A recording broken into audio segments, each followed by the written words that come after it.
I think it was your idea because you have that map up on the wall of Lake Michigan, and we were trying to decide, where should we go on a, Lake Michigan tour? And Brian and I have been to Traverse City, and we love Traverse City, so I think it evolved that way.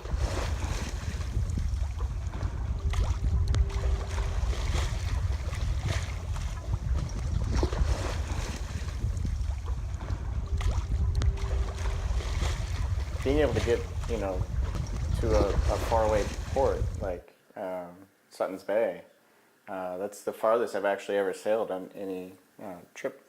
We've gone across the lake over to St. Joe and Michigan City, but getting all the way up to Sutton's Bay, which is like 48 hours sail, day and night to get there, that was really exciting. That was cool. I always wanted to kind of harbor hop down the Michigan side of Lake Michigan. So starting point was Traverse City and then all points south on the Michigan side. I just thought that would be wonderful because of all of the great things that I've heard about Michigan harbors.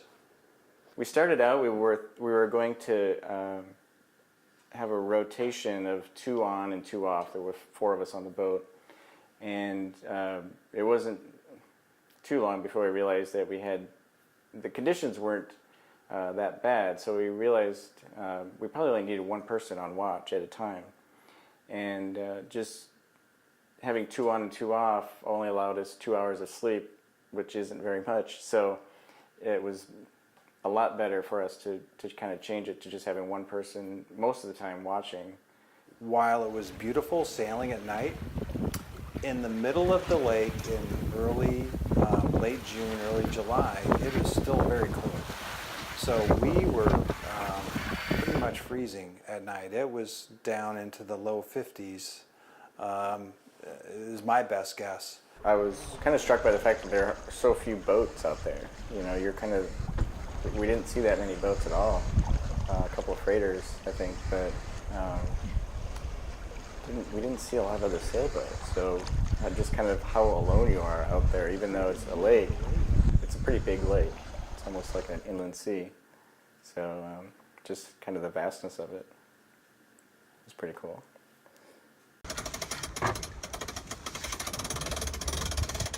Maybe ease the port. It was arriving at our destination in Sturgeon Bay. Yeah, one moment. Sutton's Bay, Michigan. Because it was just such a rewarding feeling to get there. It was 48 hours of straight sailing. And it was beautiful and idyllic, and it's just a really sweet harbor. And we did it. I found that to be what a great sense of accomplishment. I was really proud of us as a team for what we had gotten done. Drinking coffee out of a bowl. Why? Like a kitty cat. Whenever you're planning a journey, got my bug. too long. one thing He's you gone need into to make sure you understand is what kind of inventory of materials are on the boat to begin with, because you never want to assume that you're going to have all the things you need unless you do that. We made the mistake of not bringing enough coffee cups, and with some of our extended night voyages and with some of our team or crew's reliance on coffee, it was challenging. We were even forced to drink coffee out of bowls just because that's what we had to do in order to survive. Was there ever a time you felt in danger? yes. Yeah, there was. I think the Manitou Passage was a little scary coming back.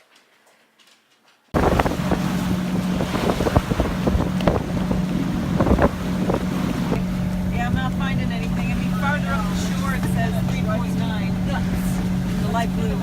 The wind was pretty strong, and we were heading into the wind from Leland down towards Frankfurt.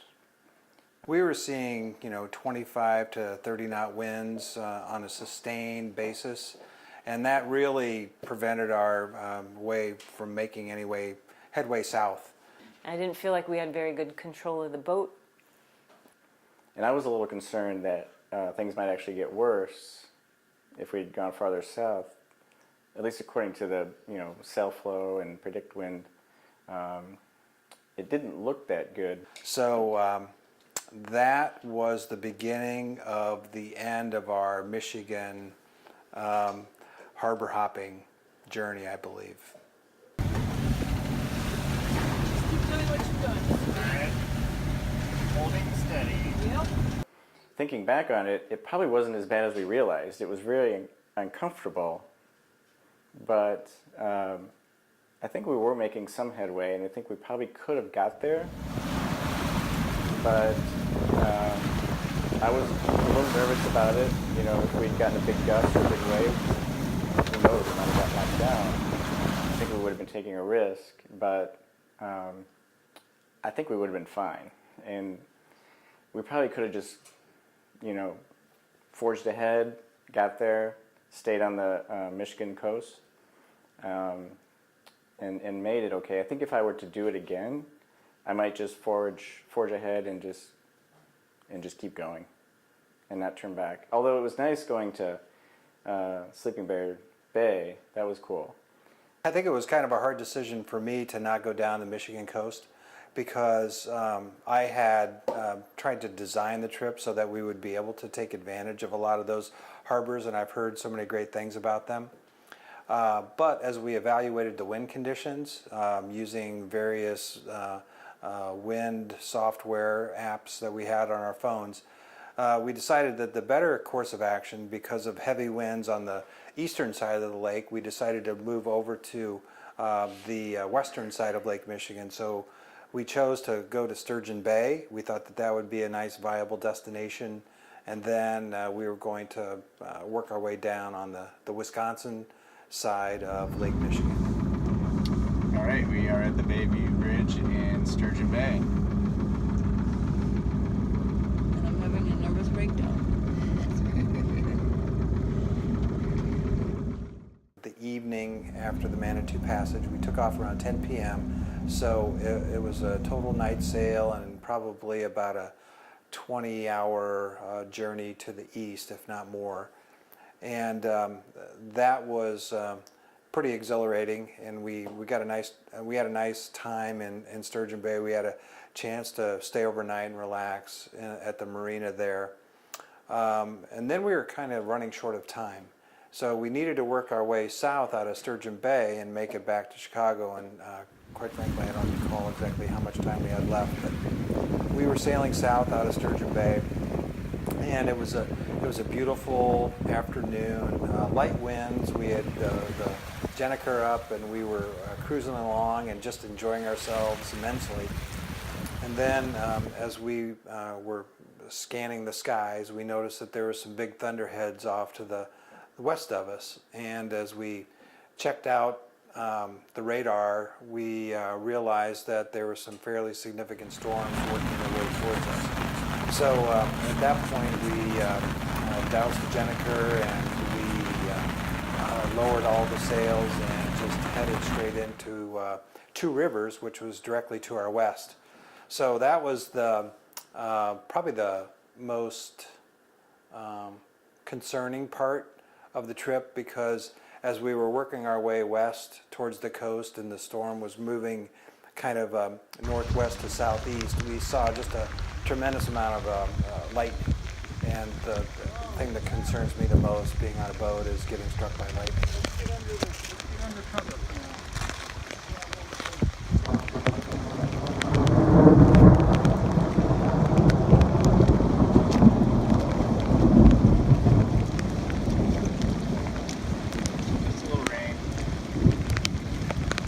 Just a little something.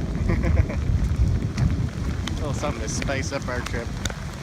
Once we were able to get docked safely at the Coast Guard station in Two Rivers, heavy rains were falling, and we were able to go to a local establishment and get out of the bad weather and spend a couple of hours and have some great. Did you just call it local establishment? Yeah, I didn't want to talk about it being a bar.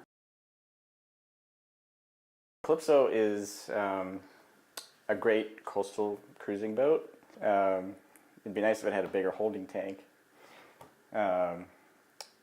It isn't big enough for what we needed. We didn't realize that it was full, and we kept pumping, and it seemed to put a little pressure on the tank. So when we got to Milwaukee, we knew we had to empty it because we couldn't put any more waste into it. And then we slowly tried to open the cap to the holding tank, and she blew. And it went everywhere. It was a mess. Milwaukee was a very nice harbor. I really enjoyed that harbor. It was well laid out. It was really convenient to the downtown area. But in order for us to make it back to Chicago by our allotted return time, we had to get up at 2 a.m. and get the boat ready, and we were working our way out of Milwaukee Harbor at 3 a.m. And looking forward to getting back home, because it was about I think it was an 80 nautical mile leg of our journey. And there was only one night that we really got a full night's sleep. That might have been, well, Sutton's Bay, right? Yeah. And then we got Sturgeon Bay. We got a good night's sleep there. And that was it? Yeah, we probably got 3 full nights of sleep. I only count, well, I guess Well, 'cause we were 2 nights in Sutton's Bay. Bay. Yeah, you're right. I always hear stories about how treacherous Lake Michigan is, and a lot of people, when I told them that we were going to do this, were very foreboding. They said that everyone actually said that Lake Michigan is a very dangerous lake to sail, and there's a lot of shipwrecks, and The weather changes and can be pretty dramatic in terms of wind or rain or lightning. I mean, thunderstorms can blow up at any point in the middle of the summer. But one of the things that I felt that we had to deal with was actually lack of wind. We had sailed for 48 hours straight, and we went through some periods of good wind and then very light wind. So unfortunately, we had to motor quite a bit in order to make enough time, make enough headway. I learned to have faith in you guys. I mean, you're all, all of you guys that were on the trip were good sailors and competent and very thoughtful, and being on the boat in close quarters with 4 other people, or 3 other people, for that amount of time, I didn't think that I would fare that well, that we'd all be good friends at the end, but we came out of it You have room to talk. even better You have room to friends. talk. So that was probably my favorite part. I'm really happy with how Simeon and team got that boat ship shape for everyone, and I can't believe how well it performed. It was flawless throughout the entire duration of our journey. Calypso is a great addition to the Sail Chicago fleet.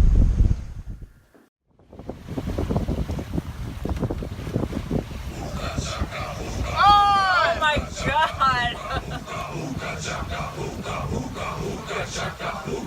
I can't stop this feeling deep inside of me. Girl, you just don't realize what you do to me.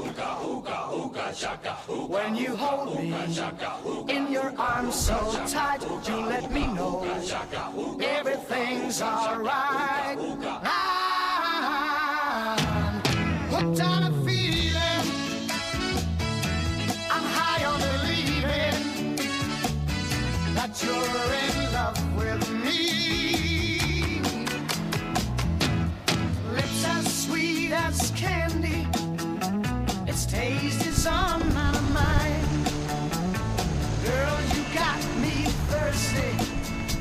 another